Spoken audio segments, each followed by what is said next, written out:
ইরানের সর্বোচ্চ নেতা আয়াতুল্লাহ সৈয়দ আলী খামেনি অস্তিত্বের সংকট ও তীব্র আন্তর্জাতিক চাপের মুখেও নৈতিকতা ও আদর্শ থেকে কখনো বিচ্যুত হননি বলে মন্তব্য করেছেন যুক্তরাজ্যের সাবেক রাষ্ট্রদূত ও লেখক ক্রেইগ মারে।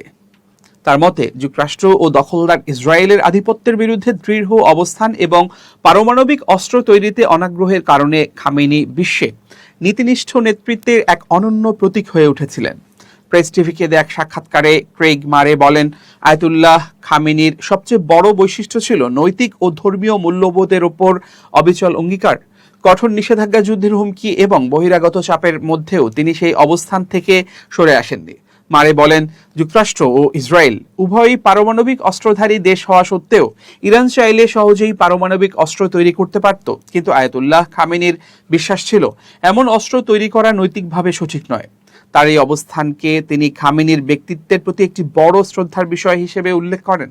সাবেক এই কূটনীতিক আরও দাবি করেন, যুদ্ধের সময় ইরান কখনো স্কুল, হাসপাতাল বা সাংবাদিকদের লক্ষ্যবস্তু করেননি। তার মতে, যুক্তরাষ্ট্র ও ইসরায়েলের আচরণের সঙ্গে এর পার্থক্য স্পষ্ট এবং এক্ষেত্রে খামেনি নৈতিক শিক্ষার প্রভাব গুরুত্বপূর্ণ ছিল। ক্রেইগ মারে বলেন, যুক্তরাষ্ট্রের আধিপত্যবাদ এবং ইসরায়েলের নীতির বিরুদ্ধে প্রতিরোধের কেন্দ্র হিসাবে ইরান বিশ্বজুড়ে অনেক মানুষের কাছে গুরুত্বপূর্ণ হয়ে উঠেছে। বিশেষ করে ফিলিস্তিনিদের বিরুদ্ধে চলমান সহিংসতা এবং ইসরায়েলের সম্প্রসারণবাদী নীতির বিরোধিতায় ইরান, ইয়েমেন ও লেবাননের মিত্রদের ভূমিকার প্রশংসা করেন তিনি।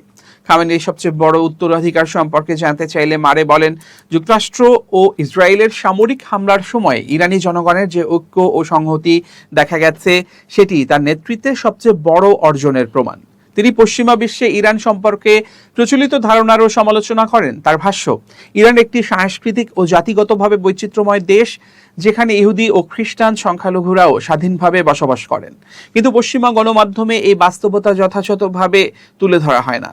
খামেনির রাজনৈতিক দর্শন ও তার মৃত্যুর পর দুর্বল হয়ে পড়বে কিনা এমন প্রশ্নের জবাবে মারে বলেন, সাম্প্রতিক ঘটনাগুলো প্রমাণ করেছে যে কোনো ধারণা বা ধর্মীয় বিশ্বাসকে হত্যা করা যায় না। তিনি বলেন, গাজা, দক্ষিণ লেবানন এবং ইরানের ঘটনাবলী দেখিয়েছে যে বিশ্বাস ও আদর্শ মানুষের প্রতিরোধকে টিকিয়ে রাখে। তিনি আরও বলেন, একজন মহান নেতার মৃত্যু অবশ্যই গভীর শোকের বিষয়, তবে একজন নেতার প্রকৃত মূল্যায়ন হয় তার জীবন, আদর্শ ও রেখে যাওয়া উত্তরাধিকারের মাধ্যমে।